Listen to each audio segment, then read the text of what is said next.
Mamen, for today's video, napakasimple, napakadali, pero sigurado ako, hindi rin nawawala to sa pagkainan nyo. Lalo na't may mga anak kayo, kasi isa nga ito sa mga paborito nila. Ewan ko lang ha, pero kasi mga anak ko, paborito rin talaga to. As in, linggo-linggo, meron kami sa pagkainan nito, mapa beef, mapa pork. Hindi ko lang talaga ina-upload kasi paulit-ulit na. Pero ito na yung simplest way, mamen. O, ang tawag natin dyan lagi, giniling. Pag may nagtanong, Brad, anong ulam nyo? Giniling, mapa pork man yan, mapa beef.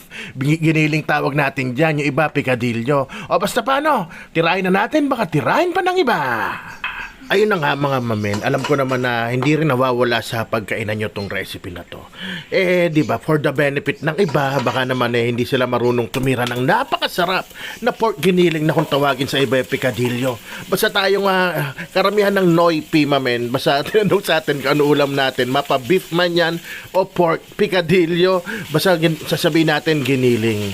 Ayan mamen, nag-isa lang ako na aromatics, bawang sibuyas at kalahating kilong pork giniling yan, mamen. Gisahin natin maigay para mas masarap siya. At walang lansa. Dapat magmantika siya na medyo tostado. Ayan nga, wala akong pugo, kaya naglaga na lang ako ng 5 itlog, mamen. Goods pa rin naman yan. Tapos naglagay akong paminta at daon ng laurel pampabango.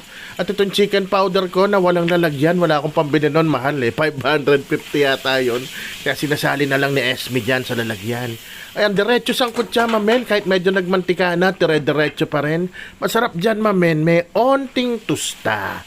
Ayan, mamen, kung nandiyan ka, nanonood ka, baka pwede mong pa-comment kung ano tirada mo o anong paborito mong niluluto pag meron kang pork o beef giniling, mamen. O yan, medyo na golden brown na kung mapapansin nyo. Kaya naman, dali-dali kong binikwasan ng patis, mamen. Masarap yan, may umami na. At ngayon, hindi naman tomato paste gagamitin ko. Tomato sauce. Ayoko nang medyo malapot ang sabaw. At ito, optional na lang, mamen, asukal. 1 kalahating kutsarita. Pero kung ayaw nyo maglagay, wala namang problema. At yan, men, sinabawang ko na. Ayan, alam nyo naman dito may bata, hindi pwede mawala ang sarsa.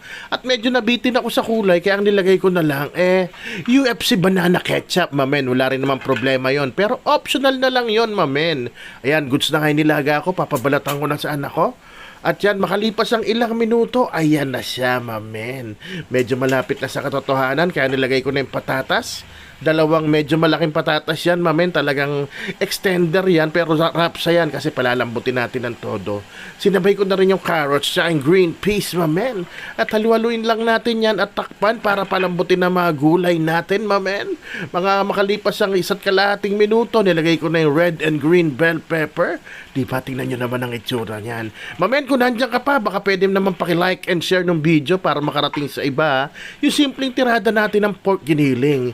Yan, lalo't may itlog, mamen. Ang sarap sa kanin yan. Pwede ka magsausawan.